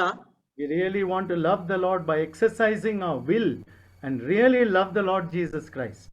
ನಮ್ಮನ್ನು ಆತನನ್ನು ನಾವು ನಮ್ಮ ಬುದ್ಧಿಯಿಂದ, ನಮ್ಮ ಪೂರ್ಣ ಬುದ್ಧಿಯಿಂದ ಪ್ರೀತಿಸಬೇಕು. He gave us unconditional and sacrificial love on the cross. ಆತನು ನಮಗೋಸ್ಕರ ಆತನು ಒಂದು ಶಿಲ್ಬೆಯ ಮರಣವನ್ನು ಹೊಂದಿದನು, ಒಂದು ಒಂದು ಪ್ರೀತಿಯನ್ನು ಕೊಟ್ಟನು. So it should become the habit of my life, not on and off, but regularly and consistently to love the Lord more and more. ನಮ್ಮ ಜೀವಿತದಲ್ಲಿ ಅದೊಂದು ಅಭ್ಯಾಸವಾಗಿರಬೇಕು. ಹೀಗೆ ಒಂದು ದಿವಸ ಮಾಡುವುದು, ಇನ್ನೊಂದು ದಿವಸ ಮಾಡುವುದು, ಹೀಗೆ ಬಿಟ್ಟು ಬಿಡದೆ ಯಾವಾಗಲೂ ಆತನನ್ನು ಪ್ರೀತಿಸ್ತಾ ಇರಬೇಕು. How do we know if that we love the Lord? ನಾವು ಕರ್ತನನ್ನು ಪ್ರೀತಿಸ್ತಾ ಇದ್ದೇವೆ ಅಂತ ಹೇಗೆ ಗೊತ್ತಾಗ್ತದೆ? The Lord told in John chapter 14, he said, if you love me, keep my commandments. ಕರ್ತನು ಹೀಗೆ ಹೇಳಿದನು ಯೋಹಾನ 14ನಲ್ಲಿ, ನೀವು ನನ್ನನ್ನು ಪ್ರೀತಿಸುವುದಾದರೆ ನನ್ನ ಆಜ್ಞೆಗಳನ್ನು ಕೈಕೊಂಡು ನಡೆಯುತ್ತೀರಿ ಎಂದು. So as you open the word of God and see so many commandments he has given us, are we obeying? If we are obeying, that means we are really loving him. ನಾವು ಸತ್ಯವೇದವನ್ನು ನೋಡುವಾಗ ಅನೇಕ ಆಜ್ಞೆಗಳನ್ನು ಆತನು ಕೊಟ್ಟನು, ನಾವು ಎಲ್ಲಾ ಆಜ್ಞೆಗಳನ್ನು ಕೈಕೊಳ್ತಾ ಇದ್ದರೆ ನಾವು ಆತನನ್ನು ಪ್ರೀತಿಸ್ತೇವೆ ಎಂದು. He said, love one another as I loved you. ಆತನು ಹೇಳಿದನು, ನೀವು ಒಬ್ಬರನ್ನೊಬ್ಬರನ್ನು ಪ್ರೀತಿಸಿರಿ ಹೇಗೆ ನಾನು ನಿಮ್ಮನ್ನು ಪ್ರೀತಿಸಿದಾಗ. Do we love our fellow believers like that? ನಾವು ಹೀಗೆ ನಮ್ಮ ಒಂದು ಜೊತೆ ವಿಶ್ವಾಸಿಗಳನ್ನು ಪ್ರೀತಿಸ್ತೀವೋ? He said, go into all the world and preach the gospel. He commanded. ಆತನು ಹೇಳಿದನು, ಲೋಕದ ಕಟ್ಟಕಡೆಗೆ ಹೋಗಿ ನನ್ನ ಸುವಾರ್ತೆಯನ್ನು ಸಾರಿರಿ ಎಂದು. Do we share gospel with people? ನಾವು ನಮ್ಮ ಸುವಾರ್ತೆಯನ್ನು ಬೇರೆಯವರಿಗೆ ಹೇಳ್ತಾ ಇದ್ದೇವೋ? So there are many commandments the Lord has given. The more we obey him, that means the more we love him. ಅನೇಕ ಆಜ್ಞೆಗಳನ್ನು ಕರ್ತನು ಹೀಗೆ ಕೊಟ್ಟನು, ನಾವು ಹೀಗೆ ಆತನ ಆಜ್ಞೆಗಳನ್ನು ಪಾಲಿಸುವುದಾದರೆ ನಾವು ಹೆಚ್ಚಾಗಿ ಆತನನ್ನು ಪ್ರೀತಿಸ್ತೇವೆ. So let us ask God to really help us to really love the Lord very deeply and very sincerely, more and more in the coming days, because it's a very serious and a very solemn thing. ನಾವು ಹೀಗೆ ನಾವು ಪ್ರಾರ್ಥಿಸುವ, ನಾವು ಆತನನ್ನು ಮುಂದಿನ ದಿವಸಗಳಲ್ಲಿ ಹೀಗೆ ಹೆಚ್ಚಾಗಿ ಆತನನ್ನು ಪ್ರೀತಿಸುತ್ತಾ ಆತನ ಆಜ್ಞೆಗಳನ್ನು ಕೈಕೊಂಡ ನಡೆಯುವ, ಯಾಕಂದ್ರೆ ಇದು ಬಹಳ ಗಂಭೀರವಾದ ವಿಚಾರವಾಗಿದೆ. 1 Corinthians 16:22 it says, if any man love not our Lord Jesus Christ, let him be anathema maranatha, let him be cursed when Jesus comes. ಅಲ್ಲಿ ಕೊರಿಂಥದಲ್ಲಿ ಹೀಗೆ ಹೇಳ್ತದೆ, ಯಾವನು ಕರ್ತನನ್ನು ಪ್ರೀತಿಸದಿಲ್ಲರೆ ಅವನು ಶಾಪಗ್ರಸ್ತನಾಗುತ್ತಾನೆ ಎಂದು. Cursed when Jesus comes, anathema maranatha. ಆತನು ಯೇಸು ಕ್ರಿಸ್ತನು ಬರುವಾಗ ಆತನು ಶಾಪಗ್ರಸ್ತನಾಗಿ ಅನಾಥಮ ಮಾರನಾಥನಾಗುತ್ತಾನೆ ಎಂದು. So let us pray from this day, Lord, help me to love you truly and sincerely, and may my love for you grow deeper and deeper as I am awaiting your coming from heaven. ನಾವು ಹೀಗೆ ಆತನನ್ನು ಎದುರು ನೋಡುತ್ತಾ ಇರುವಾಗ ಆತನನ್ನು ನಾವು ಹೆಚ್ಚಾಗಿ ಪ್ರೀತಿಸುತ್ತಾ ಆತನ ಆಜ್ಞೆಗಳನ್ನು ಕೈಕೊಂಡು ನಡೆಯುವ. Fourthly, we go to a verse in Luke chapter 19 and verse 13. ನಾಲ್ಕನೇದಾಗಿ ನಾವು ಲೂಕನ ಬರೆದ ಸುವಾರ್ತೆ 13 chapter 19 verse 13. 19-13 ಹೋಗೋಣ.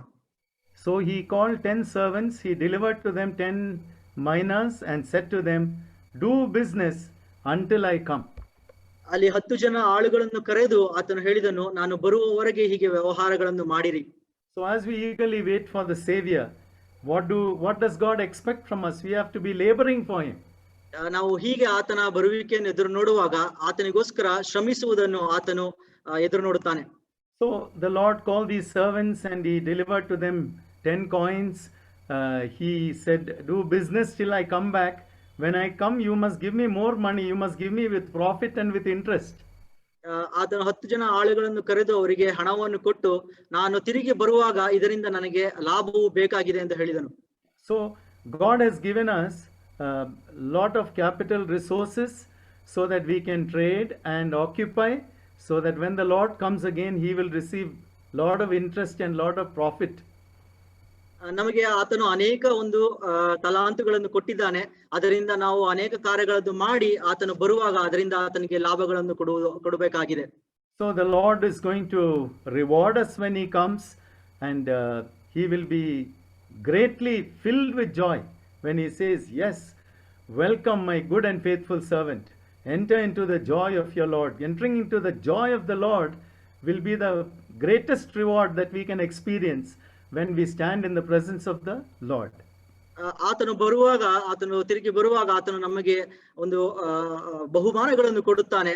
ಆತನು ಹೇಳುತ್ತಾನೆ, ಬಲ ನಂಬಿಗಸ್ತನಾದ ಒಳ್ಳೆಯ ಆಳು, ದಣಿಯ ಸೌಭಾಗ್ಯದಲ್ಲಿ ಸೇರು ಎಂದು ಹೇಳುವಾಗ ಅದೇ ನಮಗೆ ಒಂದು ದೊಡ್ಡ ಬಹುಮಾನವಾಗಿದೆ. So I want to ask you, with whatever spiritual gifts and abilities God has given you, what are you doing with those things? ನಾನು ಈ ಸಮಯದಲ್ಲಿ ಕೇಳ್ತೇನೆ, ಆತನು ನಿಮಗೆ ಕೊಟ್ಟಿರುವ ಆತ್ಮಿಕ ತಲಾಂತುಗಳನ್ನು ನೀವು ಏನು ಮಾಡ್ತಾ ಇದ್ದೀರಾ? Have you kept it buried in some hole somewhere, and when the Lord comes you will take it out and give to Him? ನೀವು ಅದನ್ನು ಹೀಗೆ ಮುಚ್ಚಿಟ್ಟಿದ್ದೀರೋ ಎಲ್ಲೋ, ಆ ಕರ್ತನು ಬರುವಾಗ ಅದನ್ನು ಹಾಗೆ ತೆಗೆದು ತೋರಿಸ್ತೀರೋ? Or are you doing business and occupying, and are you using it for the blessing and the benefit of other people? ಅದನ್ನು ಹೀಗೆ ಉಪಯೋಗಿಸಿ ಅದರಿಂದ ಅನೇಕರ ಉಪಯೋಗಕ್ಕೆ ನೀವು ಅದನ್ನು ಕಾರ್ಯಗಳನ್ನು ಮಾಡುತ್ತಾ ಇದ್ದೀರೋ? We are only stewards. ನಾವು ಕರ್ತನ ಸೇವಕರಷ್ಟೇ. Yeah, we are actually, as it says in 1 Corinthians chapter 4 and verse 2, 1 Corinthians 4 and 2, it is required in stewards that one should be found faithful. ಅಲ್ಲಿ 1 ಕೊರಿಂಥ 1:4 ಹೀಗೆ ಹೇಳ್ತಾರೆ, ಸೇವಕನು ನಂಬಿಗಸ್ತನಾಗಿರಬೇಕೆಂದು. Okay, so a steward is one who manages the property of the master. ಆ ಒಂದು ಸೇವಕನು ಕರ್ತನ ಅಥವಾ ಯಜಮಾನನ ಒಂದು ಸೊತ್ತನ್ನು ನೋಡಿಕೊಳ್ಳುವವನಾಗಿದ್ದಾನೆ. So I am not the owner, the master is the owner. I am managing in such a way that he will get profit and he will get benefit from investing in that venture or business. ನಾನು ಅದರ ಯಜಮಾನನಲ್ಲ, ನಾನು ಸೇವಕನು. ನಾನು ಅದನ್ನು ನೋಡಿಕೊಳ್ಳುವಾಗ ಆ ಸೊತ್ತಿನ ಮುಖಾಂತರ ಯಜಮಾನಿಗೆ ಲಾಭವನ್ನು ಗಳಿಸಿಕೊಡಬೇಕಾಗಿದೆ. So whatever God has entrusted to us, one day we will stand before Him and we will give an account to God, and then we will get rewards, or we will lose the rewards. We will not get anything. ಒಂದು ದಿವಸ ಕರ್ತನು ಹೀಗೆ ನಮ್ಮ ಲೆಕ್ಕವನ್ನು ಕೇಳುವಾಗ ನಾವು ಆತನಿಗೆ ಹೀಗೆ ಬಹುಮಾನಗಳನ್ನು ಕೊಡಬೇಕು, ಇಲ್ಲದಿದ್ದರೆ ಆತನು ನಮ್ಮನ್ನು ಪ್ರಶ್ನಿಸುವವನಾಗಿದ್ದಾನೆ. So how can we labor for the Lord? ನಾವು ಹೀಗೆ ಕರ್ತನಿಗೋಸ್ಕರ ಹೇಗೆ ಶ್ರಮಿಸಬಹುದು? 1 Timothy 5:17 says we labor in the word. 1 Timothy 5:7 ಹೀಗ್ತದೆ, ನಾವು ವಾಕ್ಯದಿಂದ ಆತನಿಗೆ ಶ್ರಮಿಸಬೇಕು. So he said the elders who labor in the word, you count them worthy of double honor for the elders who labor in the word. ದೇವರ ವಾಕ್ಯದಿಂದ ಶ್ರಮಿಸುವ ಸಭಾ ಹಿರಿಯರಿಗೆ ಹೆಚ್ಚು ಪಟ್ಟು ಮಾನವನ್ನು ಕೊಡಬೇಕು ಎಂದು ಹೇಳ್ತದೆ. So God wants us to hear the word and read the word, study the word and memorize, meditate. He wants us to really saturate our life with God's word and share it with the people around us, because God's word is powerful. ದೇವರು ನಮ್ಮನ್ನು ಹೀಗೆ ಆತನ ವಾಕ್ಯದಲ್ಲಿ ನೆಲೆಗೊಳ್ಳಬೇಕು, ಆತನ ವಾಕ್ಯವನ್ನು ಹೆಚ್ಚೆಚ್ಚಾಗಿ ತಿಳಿದುಕೊಳ್ಳಬೇಕು, ಆತನ ವಾಕ್ಯವನ್ನು ಅನೇಕರಿಗೆ ಹೇಳಬೇಕು ಎಂದು ಬಯಸ್ತಾನೆ. ಯಾಕಂದ್ರೆ ದೇವರ ವಾಕ್ಯವು ಬಹಳ ಒಂದು ಶಕ್ತಿಶಾಲಿದಾಯಕವಾಗಿದೆ. God wants us also to labor in the gospel. ದೇವರು ಕ್ರಿಸ್ತನು ಹೀಗೆ ನಮ್ಮನ್ನು ವಾಕ್ಯದಲ್ಲಿ ಸುವಾರ್ತೆಯಲ್ಲಿ ಶ್ರಮಿಸಬೇಕು ಎಂದು ಇಚ್ಛಿಸ್ತಾನೆ. 1 Corinthians 15:10, Paul says, by the grace of God I am what I am, and His grace toward me was not in vain. 1 ಕೊರಿಂಥ 15:10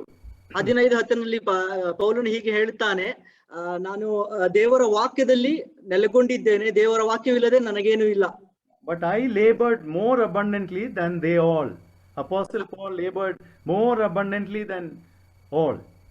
ಅಪೊಸ್ತಲನಾದ ಪೌಲನು ಹೀಗೆ ಹೇಳ್ತಾನೆ, ನಾನು ಈ ವಾಕ್ಯಕ್ಕಾಗಿ ಬೇರೆಯವರಿಗಿಂತ ಹೆಚ್ಚಾಗಿ ಶ್ರಮಿಸಿದ್ದೇನೆ ಎಂದು.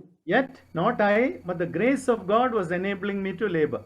ಆದ್ರೆ ನಾನಲ್ಲ, ದೇವರ ಕೃಪೆಯು ನನಗೆ ಹೀಗೆ ಶ್ರಮಿಸುವುದಕ್ಕೆ ಒಂದು ಕಾರ್ಯ ಮಾಡಿತು ಎಂದು ಹೇಳ್ತಾನೆ. As we eagerly wait for the Lord, we can all use opportunities to spread the gospel to people around us. ನಾವು ಹೀಗೆ ಕರ್ತನ ಬರೋಣವನ್ನು ನಿರೀಕ್ಷಿಸ್ತಾ ಇರುವಾಗ ನಾವು ಸುವಾರ್ತೆಯನ್ನು ಅನೇಕರಿಗೆ ಸಾರುವುದಕ್ಕೆ ಪ್ರಯತ್ನ ಪಡೋಣ. Then we can also labor in prayer. ನಾವು ಹಾಗೆಯೇ ಪ್ರಾರ್ಥನೆಯಲ್ಲಿ ಶ್ರಮಿಸುವ. You might have heard about Epaphras in the Bible. ನಿಮಗೆ ಎಫಫ್ರನ ಬಗ್ಗೆ ತಿಳಿದಿರಬಹುದು ಎಂದು ನೆನೆಸ್ತೇನೆ. Colossians 4:12 he says, I am a bond servant of Christ, I always labor for you very fervently and strongly in prayer. ಅಲ್ಲಿ ಕೊಲೋಸ್ಯದಲ್ಲಿ ಹೀಗೆ ಹೇಳುತ್ತಾನೆ, ನಾನು ಕ್ರಿಸ್ತನ ಸೇವಕನಾಗಿದ್ದೇನೆ, ನಾನು ಯಾವಾಗಲೂ ಪ್ರಾರ್ಥನೆಯಲ್ಲಿ ಹೀಗೆ ಶ್ರಮಿಸುತ್ತೇನೆ ಎಂದು ಹೇಳ್ತಾ ಇದ್ದೇನೆ. So are we laboring in prayer? Do we take time and make time every day to remember many people in prayer according to the scriptures? ನಾವು ಹೀಗೆ ಪ್ರಾರ್ಥನೆಯಲ್ಲಿ ಹೀಗೆ ಶ್ರಮಿಸ್ತಾ ಇದ್ದೇವೋ, ಅನೇಕರನ್ನು ಪ್ರಾರ್ಥನೆ ಹೀಗೆ ನಡೆಸ್ತಾ ಇದ್ದೇವೋ? And then we can also labor in the local church. ನಾವು ಹಾಗೆಯೇ ಸಭೆಯಲ್ಲಿ, ನಮ್ಮ ಸ್ಥಳೀಯ ಸಭೆಗಳಲ್ಲಿ ಶ್ರಮಿಸುವ. Hebrews chapter 6 and 10, God is not unjust to forget your work and labor of love. What's the verse, brother? Hebrews chapter 6 verse 10. Okay, ನೀವು ದೇವಜನರಿಗೆ ಉಪಚಾರ ಮಾಡಿದಿರಿ, ಇನ್ನೂ ಮಾಡುತ್ತಾ ಇದ್ದೀರಿ. ಈ ಕೆಲಸವನ್ನು ಇದರಲ್ಲಿ ನೀವು ದೇವರ ನಾಮದ ವಿಷಯವಾಗಿ ತೋರಿಸಿದ ಪ್ರೀತಿಯನ್ನು ಆತನು ಮರೆಯುವುದಕ್ಕೆ ಅನ್ಯಾಯಸ್ಥನಲ್ಲ. So we can actually labor in our church among our fellow believers as God gives us enablement and as he gives us the empowerment. We can labor for the sake of our fellow believers in the church. ನಾವು ಹೀಗೆ ನಮ್ಮ ಸ್ಥಳೀಯ ಸಭೆಗಳಲ್ಲಿ ನಮ್ಮ ವಿಶ್ವಾಸಿಗಳಿಗೋಸ್ಕರ, ಕರ್ತನಿಗೋಸ್ಕರ ಶ್ರಮಿಸುವ. And the word of God says, God will not forget your labor of love towards the saints of God. ದೇವರ ವಾಕ್ಯವು ಹೀಗೆ ಹೇಳ್ತದೆ, ದೇವರು ನೀವು ನಿಮ್ಮ ಜೊತೆ ಸೇವಕರಿಗೆ ಮಾಡಿದ ಒಂದು ಸೇವೆಯನ್ನು ಅಥವಾ ಶ್ರಮೆಯನ್ನು ಮರೆಯುವುದಿಲ್ಲ ಎಂದು ಹೇಳ್ತಾನೆ. So as we are eagerly waiting for the Lord to come from heaven, let us labor for the Lord very diligently and very fervently. ನಾವು ಹೀಗೆ ಆತನನ್ನು ಎದುರು ನೋಡುತ್ತಾ ಇರುವಾಗ ಆತನಿಗೋಸ್ಕರ ನಾವು ಶ್ರಮೆಯನ್ನು ಪಡುತ್ತಾ ಇರೋಣ. We sing that song. Let us labor for the Master from the dawn till setting sun. Let us talk of all his wondrous love and care. Then when all of life is over and our work on earth is done, and the roll is called up yonder, I'll be there. When the roll is called up yonder, when the roll is called up yonder, when the roll is called up yonder, when the roll is called up yonder, I'll be there. So we thank God that one day he'll call your name, he'll call my name, and we'll say, yes sir, present sir. We will be in the presence of God. How marvelous. This is the hope that is waiting for us.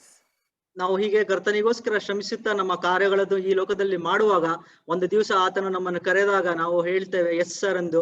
ನಾವು ಆ ಒಂದು ಪರಲೋಕ ರಾಜ್ಯವನ್ನು ಸೇರುತ್ತೇವೆ ಎಂಬ ನಿರೀಕ್ಷೆಯಿಂದ ನಾವು ಕಾಯ್ತಾ ಇದ್ದೇವೆ. Fine, then we look finally Titus chapter 2 verses 11 to 13. Titus 2 11 to 13. For the grace of God that brings salvation has appeared to all men, teaching us, denying ungodliness and worldly lusts, we should live soberly, righteously and godly in this present age, looking for the blessed hope and glorious appearing of our great God and Savior, Jesus Christ. ತೀತನು 2:11-13. ಯಾಕಂದ್ರೆ ಎಲ್ಲಾ ಮನುಷ್ಯರಿಗೆ ರಕ್ಷಣೆಯನ್ನುಂಟು ಮಾಡುವ ದೇವರ ಕೃಪೆಯು ಪ್ರತ್ಯಕ್ಷವಾಯಿತು. ನಾವು ಭಕ್ತಿಹೀನತೆಯನ್ನು, ಲೋಕದ ಆಶೆಗಳನ್ನು ವಿಸರ್ಜಿಸಿ ಭಾಗ್ಯಕರವಾದ ನಿರೀಕ್ಷೆಯನ್ನು, ಅಂದರೆ ಮಹಾದೇವರ ಮತ್ತು ನಮ್ಮ ರಕ್ಷಕನಾದ ಯೇಸುಕ್ರಿಸ್ತನ ಪ್ರಭಾವದ ಪ್ರತ್ಯಕ್ಷತೆಯನ್ನು ಎದುರು ನೋಡುತ್ತಾ ಇಹಲೋಕದಲ್ಲಿ ಸ್ವಸ್ಥಚಿತ್ತರಾಗಿಯೂ ನೀತಿವಂತರಾಗಿಯೂ ಭಕ್ತಿ ಉಳ್ಳವರಾಗಿಯೂ ಬದುಕಬೇಕೆಂದು ಅದು ನಮಗೆ ಬೋಧಿಸುತ್ತದೆ. So as we look at the past, the grace of God has brought salvation. The grace of God brought a Savior, Jesus Christ, into this world. He appeared for the salvation of all men. All had opportunity to believe him and to trust him. ನಾವು ಹೀಗೆ ನೋಡ್ತಾ ಇರುವಾಗ ಕರ್ತನಾದ ಯೇಸು ಕ್ರಿಸ್ತನು ನಮಗೆ ರಕ್ಷಣೆಯನ್ನು ತಂದನು. ಆತನು ಈ ಲೋಕಕ್ಕೆ ಬಂದನು. ಲೋಕದ ಎಲ್ಲಾ ಜನರಿಗೆ ಹೀಗೆ ರಕ್ಷಣೆಯ ಬಾಗಿಲನ್ನು ಆತನು ತೆರೆದನು. Like a shining sun, rises in the morning and spreads its light, to every corner of the world. ಹೀಗೆ ಒಂದು ಸೂರ್ಯನು ಒಂದು ಬೆಳಗಿನ ಜಾವದಲ್ಲಿ ಒಂದು ಉದಯಿಸುವಾಗ ಲೋಕದ ಎಲ್ಲಾ ಕಡೆಗಳಲ್ಲಿ ಬೆಳಕನ್ನು ಸಾರುವ ಹಾಗೆ, ಬೆಳಕನ್ನು ಚೆಲ್ಲುವ ಹಾಗೆ. So that same grace that brought salvation, today that grace is like a teacher for me. ಅದೇ ರೀತಿಯ ಕೃಪೆ ನಮಗೆ ರಕ್ಷಣೆಯನ್ನು ತಂದಿತ್ತು. ಆ ಕೃಪೆ ಇವತ್ತು ನಮಗೆ ಒಂದು ಶಿಕ್ಷಕರಾಗಿ ತೋರಿ ಬರುತ್ತದೆ. So in this present age, that grace is training me and maturing me as a believer in Christ. ಈ ಒಂದು ಕೃಪೆ ನಮ್ಮನ್ನು ಬಲಪಡಿಸುತ್ತಾ ಇದೆ, ನಮ್ಮನ್ನು ತರಬೇತಿಗೊಳಿಸ್ತಾ ಇದೆ. That training disciplines me and encourages me. ಈ ಒಂದು ಕೃಪೆ ನಮ್ಮನ್ನು ಉತ್ಸಾಹಗೊಳಿಸುತ್ತದೆ, ನಮ್ಮನ್ನು ಶಿಕ್ಷಿಸುತ್ತದೆ.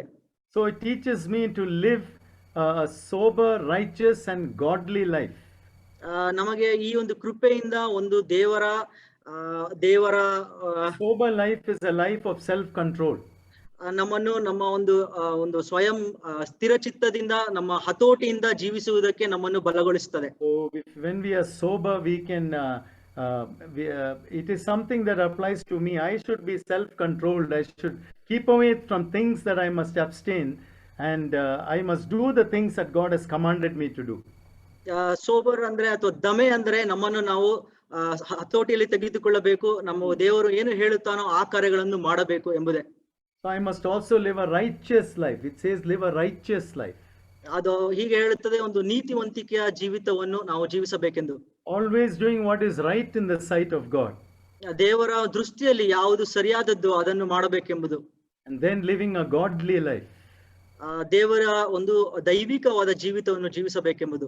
Godly life is a life that always pleases our God and reflects His glory. ದೈವಿಕ ಒಂದು ಜೀವಿತ ದೇವರಿಗೆ ಇಷ್ಟವಾಗುತ್ತದೆ ಮತ್ತು ದೇವರನ್ನು ಪ್ರಚುರಪಡಿಸುತ್ತದೆ. So the grace that brought salvation in the past and the grace that teaches me now is also the grace that is going to appear in the future. ಈ ಒಂದು ಕೃಪೆ ನಮಗೆ ರಕ್ಷಣೆಯನ್ನು ಕೊಡ್ತು ನಮ್ಮನ್ನು ತರಬೇತಿಗೊಳಿಸ್ತಾ ಇದೆ. ಇದೇ ಒಂದು ಕೃಪೆಯು ಮುಂದಿನ ಭಾಗದಲ್ಲೂ ಮುಂದಿನ ಜೀವಿತದಲ್ಲೂ ಕಾಣಿಸುತ್ತದೆ. So it says in verse 13, it says, looking for that blessed hope and glorious appearing of our great God and Savior Jesus Christ. Verse 13, the last part. ನಮ್ಮ ರಕ್ಷಕನಾದ ಯೇಸು ಕ್ರಿಸ್ತನ ಪ್ರಭಾವದ ಪ್ರತ್ಯಕ್ಷತೆಯನ್ನು ಎದುರು ನೋಡುತ್ತಾ ಇಹಲೋಕದಲ್ಲಿ ಸ್ವಸ್ಥ ಚಿತ್ತರಾಗಿಯೂ ನೀತಿವಂತರಾಗಿಯೂ ಭಯಭಕ್ತಿಯುಳ್ಳವರಾಗಿಯೂ ಬದುಕಬೇಕೆಂದು ಬೋಧಿಸುತ್ತದೆ. So the grace of God is motivating me and urging me to look forward, look ahead, because the Savior from heaven is going to appear. ಈ ಒಂದು ದೇವರ ಕೃಪೆಯು ನಮ್ಮನ್ನು ಹೀಗೆ ಪ್ರೋತ್ಸಾಹಗೊಳಿಸ್ತಾ ಇದೆ. ಯಾಕಂದ್ರೆ ಒಂದು ದಿವಸದಲ್ಲಿ ಆ ಒಂದು ಕರ್ತನಾದ ಯೇಸು ಕ್ರಿಸ್ತನು ಪರಲೋಕದಿಂದ ಬರುವವನಾಗಿದ್ದಾನೆ. So the second coming of Christ, it is a sure and a certain reality. ಎರಡನೇ ಬರೋಣ ಕ್ರಿಸ್ತನ ಎರಡನೇ ಬರೋಣ ಅದು ನಿಜವಾಗಿ ನಡೆಯುವಂತ ಕಾರ್ಯವಾಗಿದೆ. It's something that should wake us up today. It should wake us out of our spiritual sleep and slumber. ಈ ಒಂದು ಎರಡನೇ ಬರೋಣವು ನಮ್ಮನ್ನು ಒಂದು ಆತ್ಮಿಕ ನಿದ್ರೆಯಿಂದ ಎದ್ದು ಹೊಡೆದೇಳಿಸಬೇಕಾಗಿದೆ. So that's one reason why the coronavirus has come. It has come to wake up the believers, and it has also come to wake up the whole world. ನಾನು ಹೀಗೆ ನೆನೆಸ್ತೇನೆ, ಇದರಿಂದಲೇ ಕೊರೋನಾ ವೈರಸ್ ಬಂದು ನಮ್ಮ ಒಂದು ಆತ್ಮಿಕ ವಿಶ್ವಾಸಿಗಳನ್ನು ಮತ್ತು ಲೋಕದ ಎಲ್ಲ ಜನರನ್ನು ಬಡಿದಳಿಸುತ್ತಾ ಇದೆ. So we have to wake up and we have to do a reality check. How is my life today? Is it pleasing to God? Am I ready for the coming of Christ? ನಾವು ಯೋಚಿಸಬೇಕು, ನಾನು ಕ್ರಿಸ್ತನ ಎರಡನೇ ಬರೋಣಕ್ಕೆ ಸಿದ್ಧವಾಗಿದ್ದೇನೋ, ನನ್ನ ಒಂದು ಆತ್ಮಿಕ ಜೀವಿತ ಹೇಗಿದೆ ಎಂದು ಯೋಚಿಸಬೇಕಾಗಿದೆ. We have to check our own lives and see why we are doing what we are doing, and examine our motives, because when we stand before the Lord, we are going to give account of our life. ನಾವು ಹೀಗೆ ಯೋಚಿಸಬೇಕಾಗಿದೆ, ನಮ್ಮ ಜೀವಿತಗಳು ಹೇಗಿದೆ, ನಾವು ಏನು ಮಾಡುತ್ತಾ ಇದ್ದೇವೆ ಎಂದು ನಾವು ಯೋಚಿಸಬೇಕು. ಯಾಕಂದ್ರೆ ಒಂದು ದಿವಸ ನಾವು ಅಲ್ಲಿ ಕರ್ತನ ನ್ಯಾಯಾಸನದ ಮುಂದೆ ನಿಂತುಕೊಂಡು ಲೆಕ್ಕ ಕೊಡಬೇಕಾಗಿದೆ. So when we stand before the Lord, whatever we did for our own personal glory, like wood and hay and stubble, it will get burnt up. ನಾವು ಆತನ ಕ್ರಿಸ್ತನ ನ್ಯಾಯಾಸನದ ಮುಂದೆ ನಾವು ನಿಂತುಕೊಳ್ಳುವಾಗ ನಮ್ಮ ಎಲ್ಲಾ ಒಂದು ಲೌಕಿಕವಾದ ವಿಷಯಗಳು ಅಲ್ಲಿ ಒಂದು ಸುಟ್ಟು ಹೋಗ್ತದೆ. Whatever we did for God, according to the will of God, for the glory of God, that is the gold and silver and precious stones. ನಾವು ಕರ್ತನಿಗೋಸ್ಕರ ಆತ್ಮಿಕವಾಗಿ ಮಾಡಿದ ಕಾರ್ಯಗಳೇ ಅಲ್ಲಿ ಒಂದು ಚಿನ್ನ ಬೆಳ್ಳಿ ರತ್ನಗಳ ಹಾಗೆ ಅದು ಉಳಿದುಕೊಳ್ಳುತ್ತದೆ. That will give us eternal rewards. ಅದು ನಮಗೆ ನಿತ್ಯತ್ವದ ಒಂದು ಬಹುಮಾನಗಳನ್ನು ಕೊಡುವಂತದಾಗಿದೆ. So brothers and sisters, this evening let us search our hearts and ask God to purify us for the coming of the heavenly bridegroom from heaven. ಈ ಸಂಜೆ ವೇಳೆಯಲ್ಲಿ ನಾವು ದೇವರನ್ನು ಹೀಗೆ ಬೇಡಿಕೊಳ್ಳುವ, ನಮ್ಮ ಒಂದು ಹೃದಯಗಳನ್ನು ಆತನು ಒಂದು ಶುದ್ಧಗೊಳಿಸಲಿ. ಯಾಕಂದ್ರೆ ನಾವು ಒಂದು ಪರಲೋಕದ ಮೊದಲಿಂಗನನ್ನು ಎದುರು ನೋಡುವವರಾಗಿದ್ದೇವೆ. So may the Lord help us to be doing these things as we are eagerly awaiting the glorious coming of the Lord Jesus Christ from heaven to receive us unto himself. ಹೀಗೆ ಆತನನ್ನು ನಾವು ಎದುರು ನೋಡುತ್ತಾ ಆತನ ಬರೋಣಕ್ಕೆ ನಾವು ಕಾಯ್ದುಕೊಂಡಿರುವಾಗ ಈ ಕಾರ್ಯಗಳನ್ನು ಮಾಡುವುದರಲ್ಲಿ ಕರ್ತನು ನಮಗೆ ಸಹಾಯ ಮಾಡಲಿ. May God bless his word to all of our hearts. ಕರ್ತನು ತಾನೇ ಆತನ ವಾಕ್ಯಗಳನ್ನು ನಮ್ಮ ಹೃದಯಗಳಿಗೆ ಆಶೀರ್ವದಿಸಲಿ.